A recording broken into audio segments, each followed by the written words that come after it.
All right, everybody, good morning. July 6th, the Monday after the long holiday weekend, right? Um, Anytime the holiday like this falls on a Thursday or Friday or Saturday, I always take the following Monday off to just kind of recuperate, let the rest of the world get back to the grind. It gives me time to readjust my brain and my mindset to filter out and go through some of the struggles that the wife and I deal with because of holidays and because of loss, right? So, not focusing on that during the holiday because we're spending it with friends and family, entertaining people, and trying to stay focused.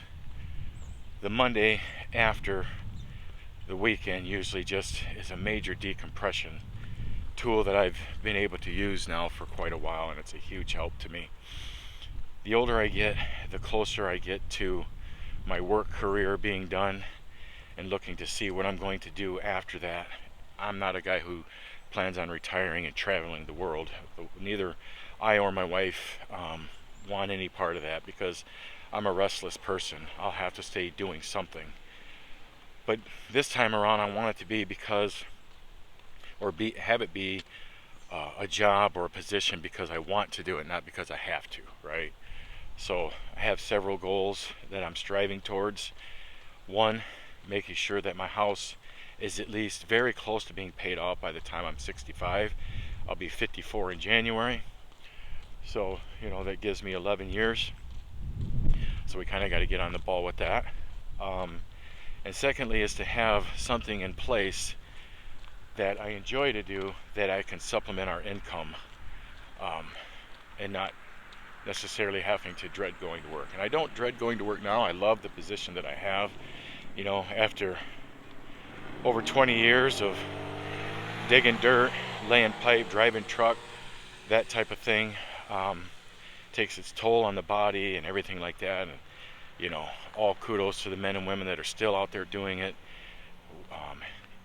with the same amount of years and even more in the field. But that's something that they like to do and they want to continue to do it. I was asked to take this position in 2018, which is training. That's literally my job title, is regional technical trainer. I train people, men and women, to perform the tasks that are required for them and give them the qualification according to federal code to install natural gas pipelines. So that stuff that heats your home and provides gas for every appliance that you have in your home, type of thing, if you're on natural gas, that's what I do. That's what I've done since I was 19 years old. And now I'm training the younger generation to do it. So that's kind of just like an opening icebreaker rant to get my brain kind of lined up for what I want to talk about today.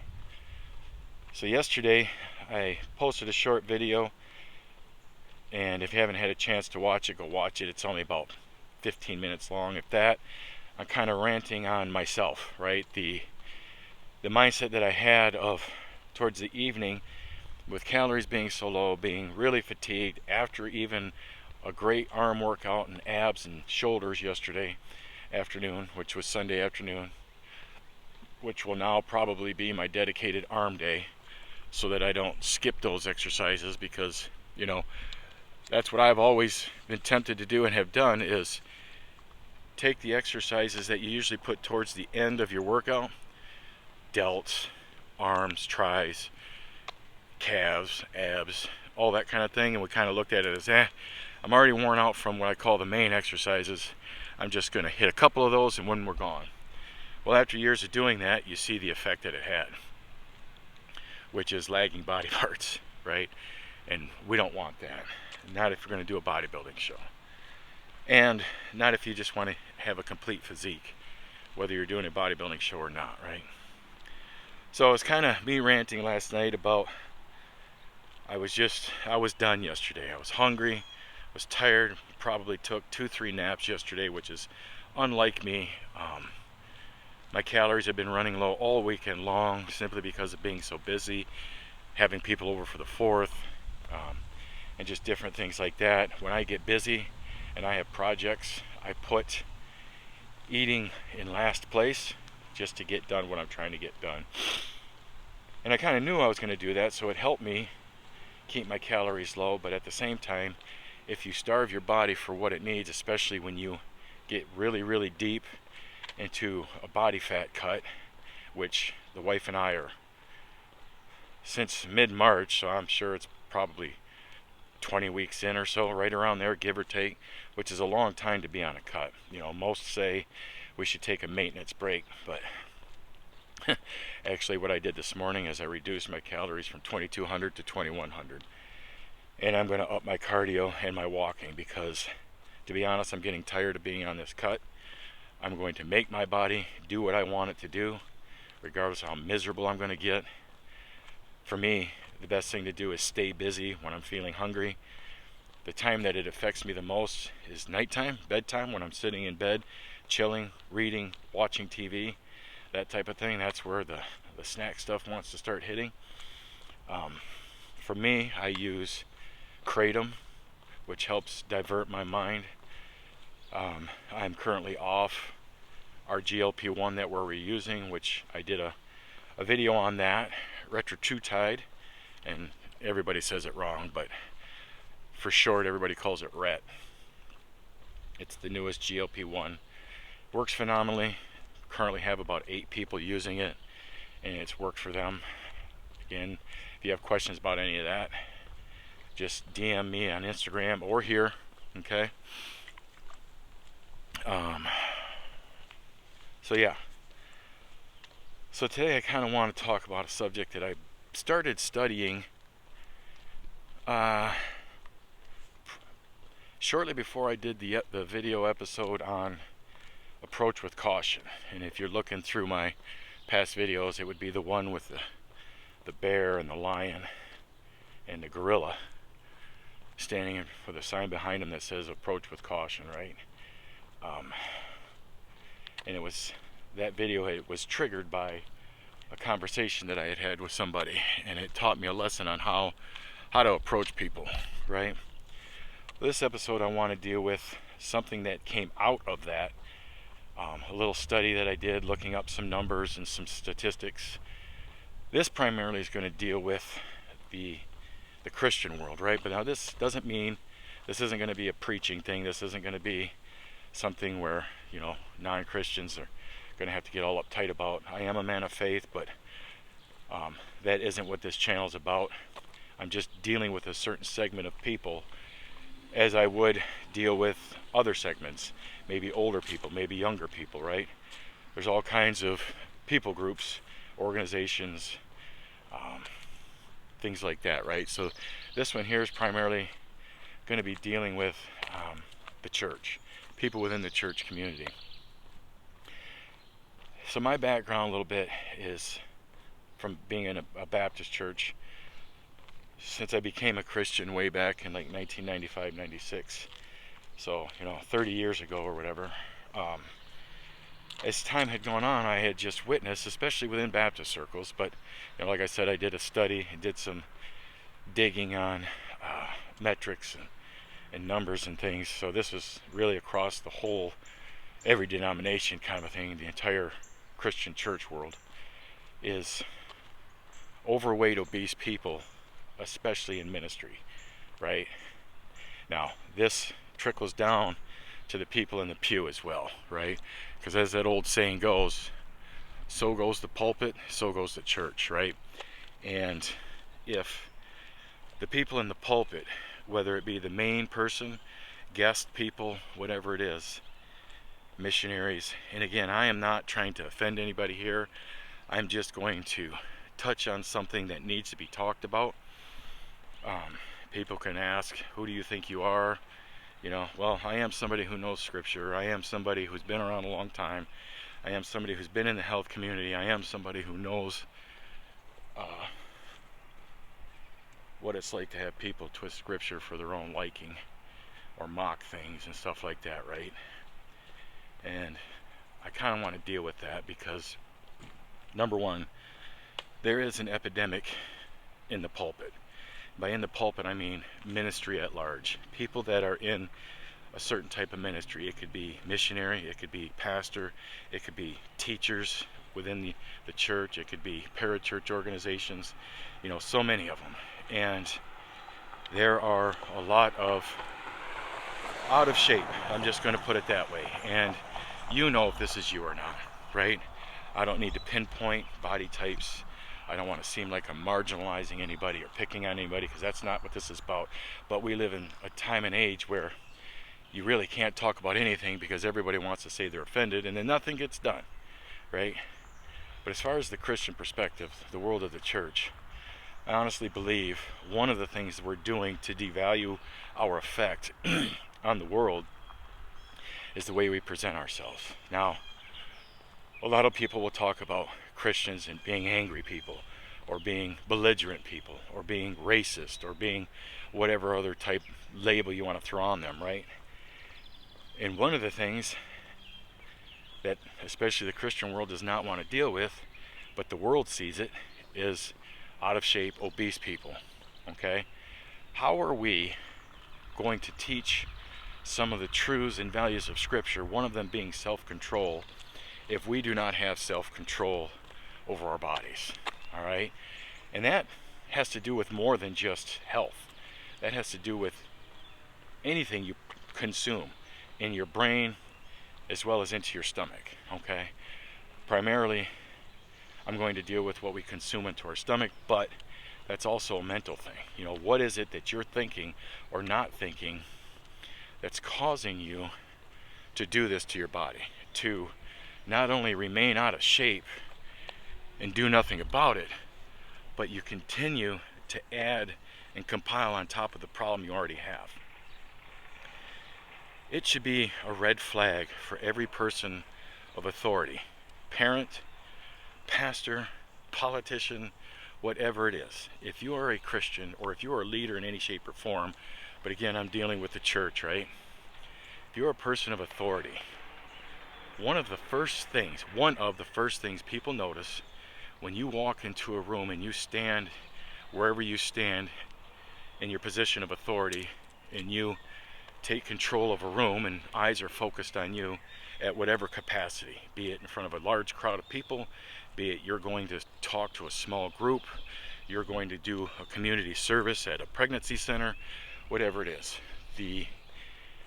When the words self-control and you shouldn't do this type things come out of your mouth, and you are out of shape, and I mean morbidly, terribly out of shape, and you're showing that you're doing nothing about it, or you're not even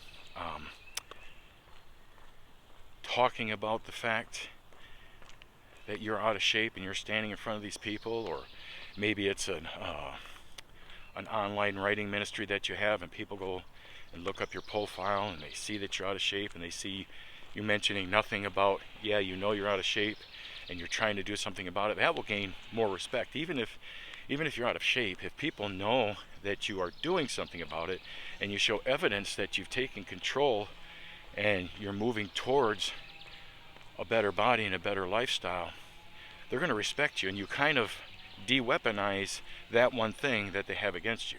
Let's face it, unbelievers have a whole litany of weapons they like to use against people of the faith to try and devalue what we have to say, right? You don't have to be a Christian for very long to understand this. So my point is, why are we willingly handing them a weapon to use against us in the area of health? Now, we all know that it's extremely difficult when we have a character flaw.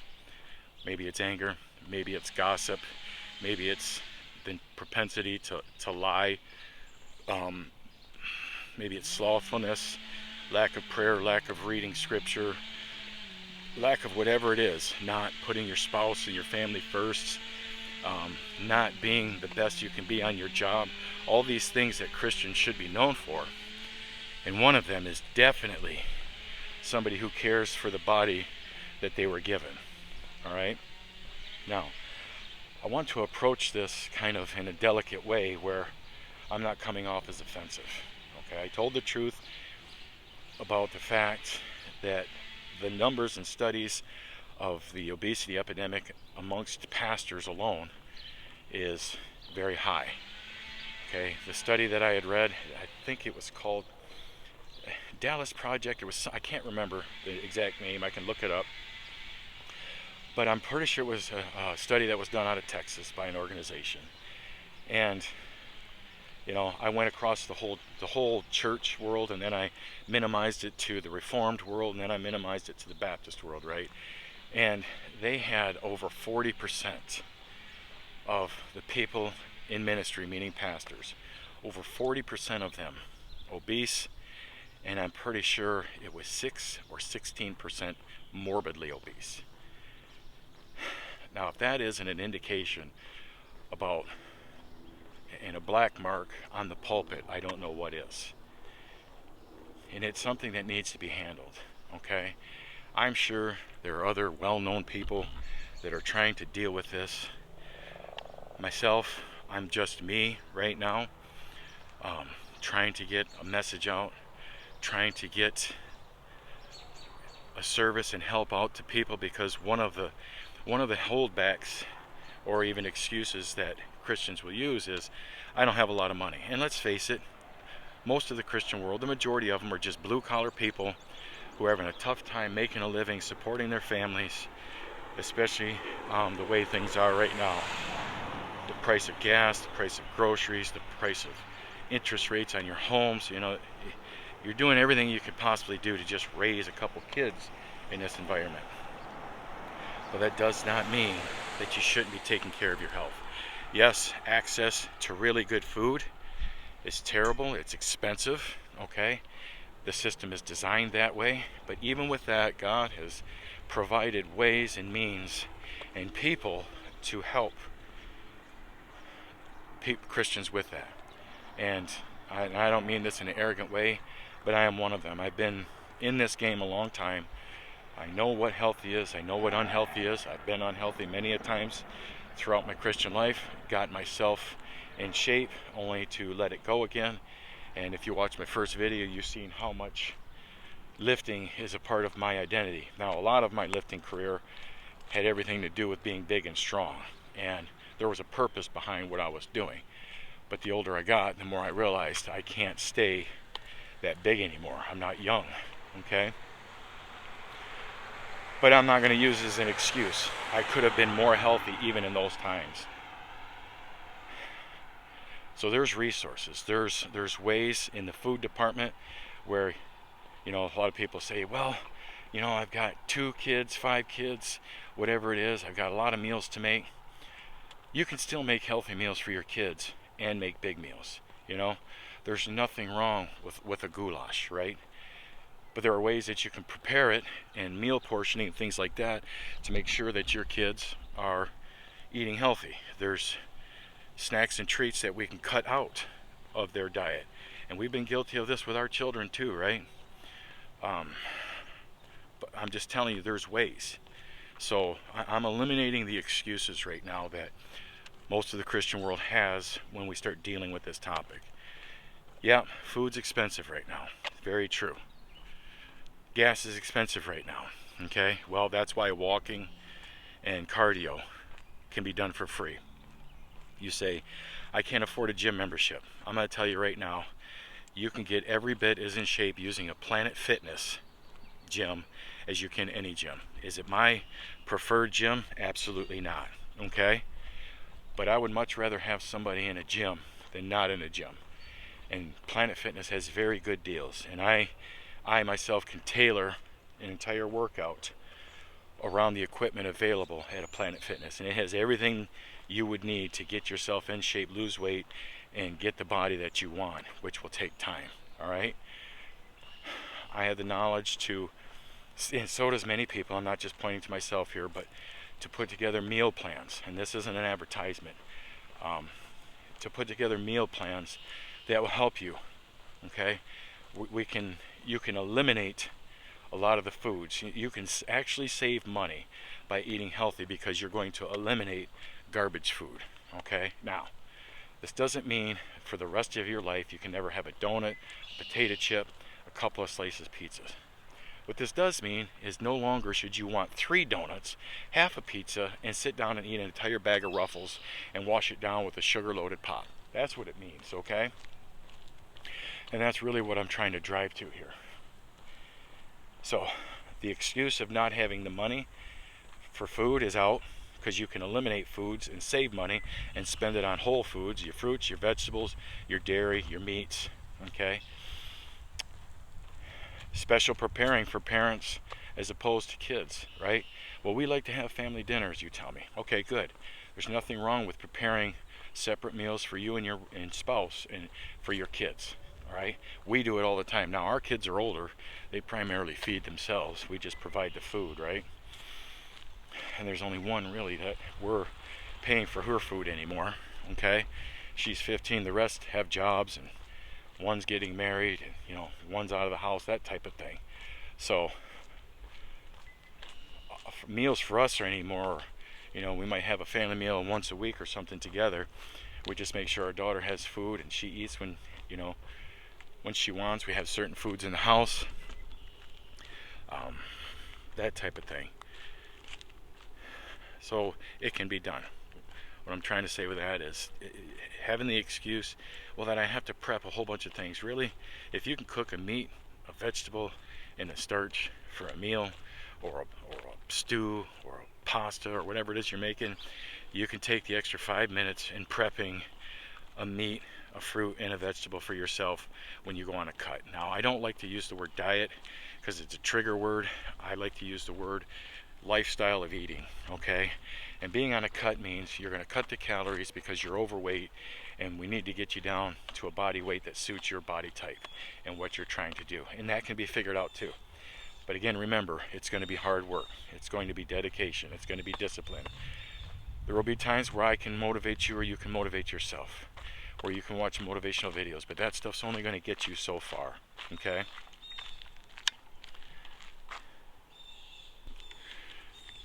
Pause for a second just so I could take a drink. I'm sure you guys don't want to hear me take another drink. So yeah, the excuse of not being able to prepare foods at the same time, okay? Now let's be honest, the rest of the day, your breakfasts and your lunches and things like that, especially if you're a working father or working mother, you can prep your meals and take with you, okay? A breakfast meal could be something as simple as a Core Power protein drink, which is just milk, it's not protein powder, and a bagel or rice cakes or a fruit. All those things can be designed by what you can afford and what you like, and also deal with any type allergies that you might have, okay? Another goal in getting you in shape and losing weight is getting you off some of the medications that you might have to be on. Using a CPAP machine, all things that I have experience with. I jumped off my CPAP machine probably 3 weeks ago now. No issues whatsoever. So there's no real excuses other than you have some type of severe physical ailment that keeps you from doing certain things. And the only people I'm going to say that are not going to be able to get in a gym and do any type of exercise are basically people that are completely paralyzed from the neck down, because we have people in wheelchairs, and there's a whole industry and support groups and sports and everything built around people that can use their whole upper body, just not their lower. So that's not an excuse. Age is an excuse. Arthritis is an excuse. A bad limb, leg or arm, is an excuse. Bad knees, not an excuse. Everything can be tailored to whatever ailment that you might have, okay? Your menu, your meal plans can be tailored to any type of sugar control problems that you have, diabetic problems that you have, glycemic problems that you have, allergic problems that you have. There's way too many resources, way too many things out there. There's no excuse for 98.7% of the people in this population, right? I'm eliminating your excuses so that you have to sit down, look yourself in the eye, in the mirror, and say, why am I continuing to live this way, to look this way, to act this way when I'm in ministry, right? If your job in ministry is to influence and encourage and guide people in the right direction. And if they can't see you do that with your own life, regarding your health. Why would they listen to you at all? Now, there are many good men and women in ministry who are out of shape and have a lot of influence and mean a lot to their people, me included, okay? I have people that I follow and listen to and influence.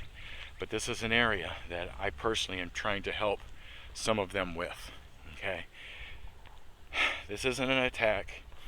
This isn't a call to arms, an insult. I don't believe in any of that garbage. You cannot insult people by making videos and clips and putting them on social media and using insulting taglines and clickbait and think that anybody's going to want to listen to you. You're just being an ass when you do that type of thing. And I really don't care who it is. You want to help people, stop treating them like morons and nitpicking at what it is that they're doing wrong, and then overpricing everything, and putting it way out of their limit, and then at the same time making them feel like crap because they can't afford you. I just don't get that kind of, I just don't get it, okay? And I'm not trying to call on anybody particular. It's rampant across social media, inside of the Christian world and outside of the Christian world, right? I don't know why people think that type of thing even works or should be done, but especially within the Christian realm. So, one second, guys. Sometimes I need to take a water break, and there's loud noises in the background, so try and eliminate that stuff too. But anyway, we're gonna get close to wrapping this up. We're just about 30 minutes. My main goal here with this one is challenging respectfully, in an encouraging, compassionate manner, those that are in ministry, those that are in leadership roles, that need to look at themselves and realize, I've got to get my health in order if I'm going to have all my house in order. If I'm going to be a better testimony and a better witness to the people I serve, my kids, my wife, my circle of influence, whatever it is, okay? And again, this is inside the church and out. People respect someone when they stand in front and say, hey, listen to me, for whatever reason, when they can see they take their health seriously.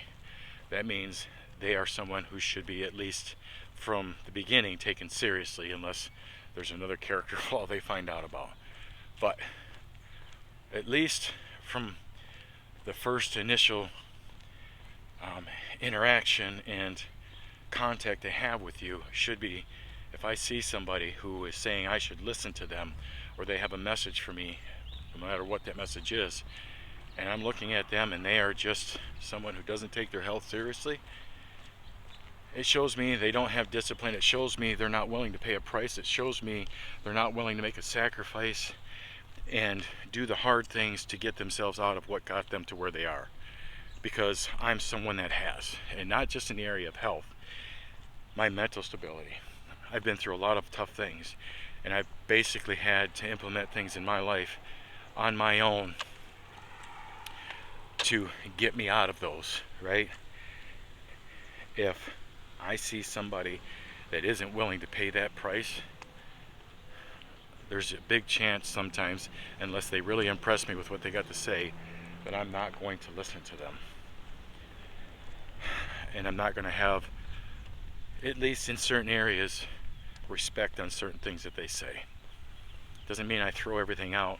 Clearly I don't, because there's a lot of good people in my life that just have to take this area of life seriously. And again, I'm doing everything I can to approach this with love, with delicate kid gloves, but at the same time, we all know the old proverbs, the blueness of a wound, the sharp words of a friend are a manner of healing, and I'm paraphrasing, but a true friend is going to tell those he cares about what they need to hear, regardless of the outcome.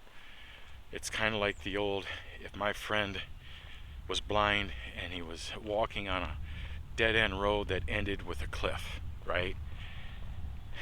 Am I going to hold my voice from warning him that he's about to plummet to his death simply because I don't want to offend him and tell him to stop? Of course not.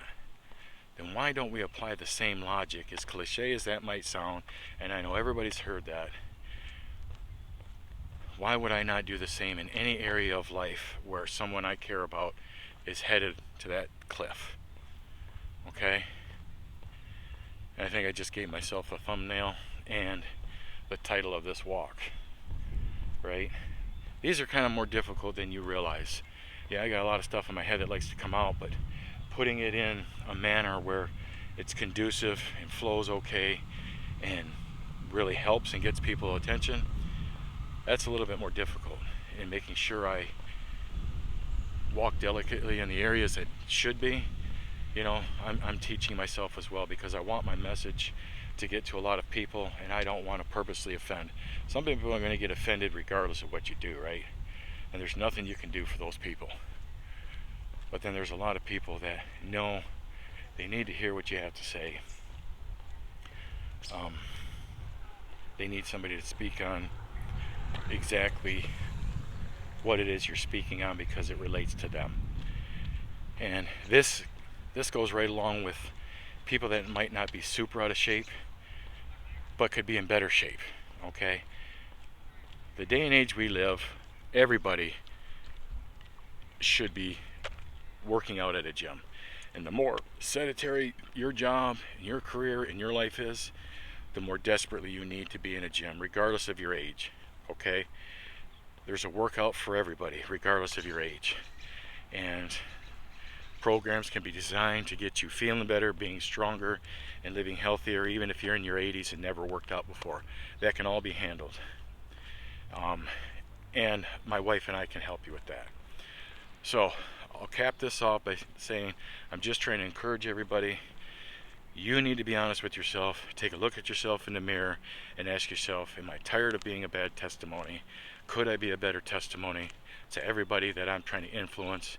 And if you are a parent to a president to any type of leader in any way, shape, or form, whether it's one person or 3,000, this applies to you. Okay? DM us here on YouTube. Leave a comment. Get a hold of us at silver_back_strong on Instagram. And let's see what we can do for you. Till the next one, guys.